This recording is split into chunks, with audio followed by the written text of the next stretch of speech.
जन जागरूकता के इस अभियान की शुरुआत गांधी और शास्त्री जयंती के शुभ अवसर पर हो रही है। मैं संस्था प्रधान होने के नाते सर्वप्रथम इस मंच से सभी को इस शुभ अवसर की शुभकामनाएं देता हूं और हम लोग इसके पूर्व की शपथ ग्रहण करें। संस्था की यह जिम्मेवारी बन जाती है कि वे इन महापुरुषों के जीवन मूल्यों पर कुछ प्रकाश डालें। अभी भारत जिन चुनौतियों से जूझ रहा है वे चुनौतियां दो प्रकार की हैं। एक है आंतरिक और दूसरी चुनौती बाहर। आंतरिक चुनौती यह है कि सर्वत्र व्यभिचार, दुराचार, भ्रष्टाचार समाज में दिखाई दे रहा है और बाहरी चुनौती यह है कि कोरोना का संक्रमण मानव के अस्तित्व पर खतरा बन गया। ऐसे में ये दोनों महापुरुष का जीवन हमें क्या संदेश दे सकता है? इन दोनों महापुरुषों ने पूरा जीवन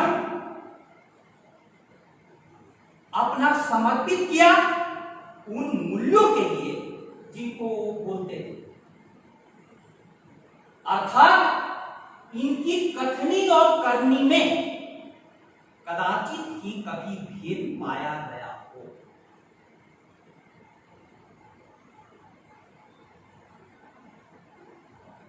ये दोनों धार्मिक प्रवृत्ति के व्यक्ति थे।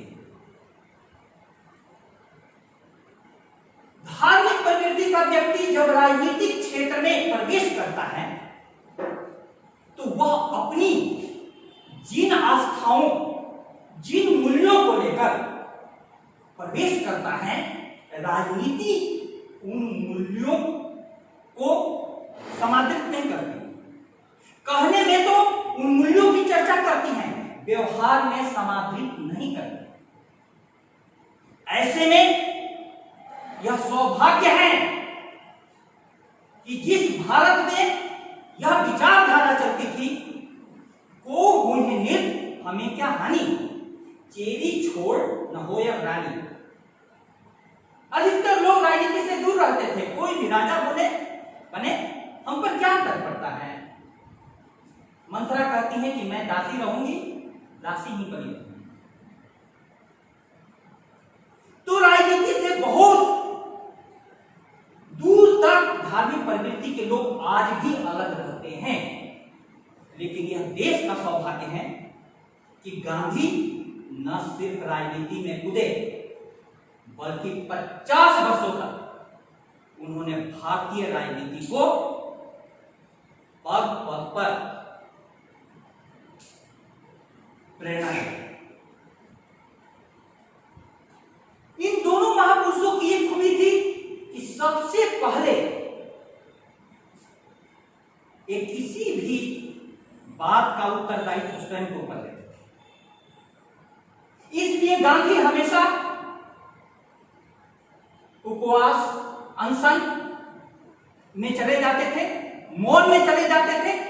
और शास्त्री जी की जहां तक बात है, रेल मंत्री रहते हुए एक दुर्घटना हुई थी जिसमें शास्त्री जी का कोई कसूर नहीं था, लेकिन उन्होंने नैतिक जिम्मेवारी लेते हुए तुरंत रेल मंत्री के पद से इस्तीफा दे दिया।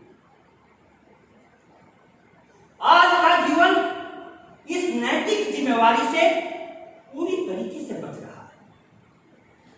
इस अवसर पर भावी पीढ़ियों को यह लगता है कि हम जिन्हें देख रहे हैं उनकी कथनी और करनी में बहुत अंतर है।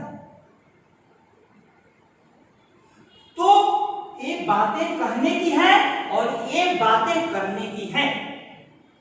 कम से कम आज के दिन कोई भी इस बात को नहीं कह सकता है। मैं महाभारत के एक छोटे से प्रसंग से इन दोनों महापुरुषों के जीवन पर प्रकाश डालूं। महाभारत का युद्ध चल रहा है। कर्ण बार बार भीम, युधिष्ठिर, नकुल, सहदेव को पकड़ता है और छोड़ देता है, मारता नहीं है। उसका साथी, कर्ण का साथी शल्य पूछता है कि तुम इन वीरों को पकड़कर मारते क्यों नहीं हो? कोई भी दुश्मन को छोड़ता नहीं है। लेकिन कर्ण ने अपनी मां कुंती को यह वचन दे रखा था कि महाभारत के युद्ध में मैं युद्ध तो करूंगा दुर्योधन की तरफ से, लेकिन आपके 5 पुत्रों में से एक अर्जुन को छोड़कर दूसरों को कोई भी हानि नहीं पहुंचाऊंगा। इस वचन पर पूरा कर्ण का युद्ध केंद्रित रहा। उस समय बहुत प्यारी पंक्तियां उस दृश्य को चित्रित करते हुए कही गई हैं कि समझोगे नहीं शल्य, यह कर्तव्य नादानों का है। यह खेल जीत से बड़े किसी मकसद के दीवानों का है।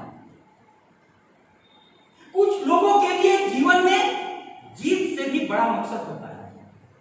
आज किसी भी कीमत पर जीत सबसे बड़ा मकसद हो गया है। इन लोगों के जीवन में सफलता का महत्व नहीं था, उससे ज्यादा सफलता का महत्व।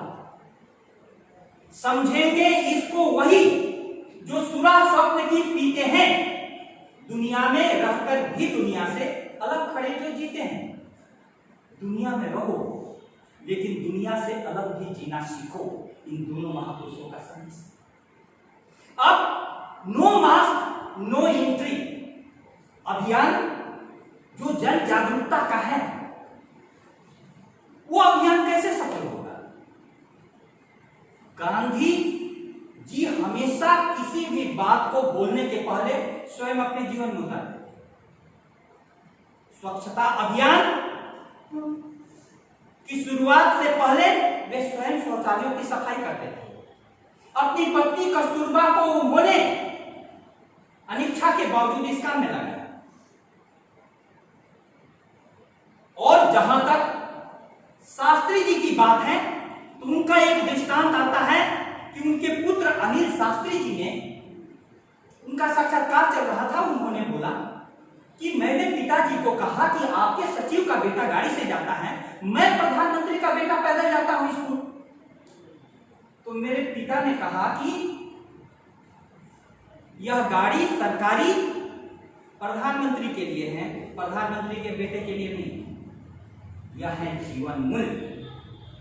तो हमें जीवन में कोरोना संकट के समय में स्वयं उन नियमों का पालन करना है। और इस महाविद्यालय का सदस्य होने के नाते मुझे गर्व होता है कि परीक्षा अवधि के दौरान प्रत्येक बालिकाओं ने साबुन से गेट पर हाथ धोया, बिना मास्क के किसी की भी एंट्री नहीं थी। सबने सोशल डिस्टेंसिंग मेंटेन करते हुए, सैनिटाइजर का प्रयोग करते हुए निर्विघ्न रूप से परीक्षा दी।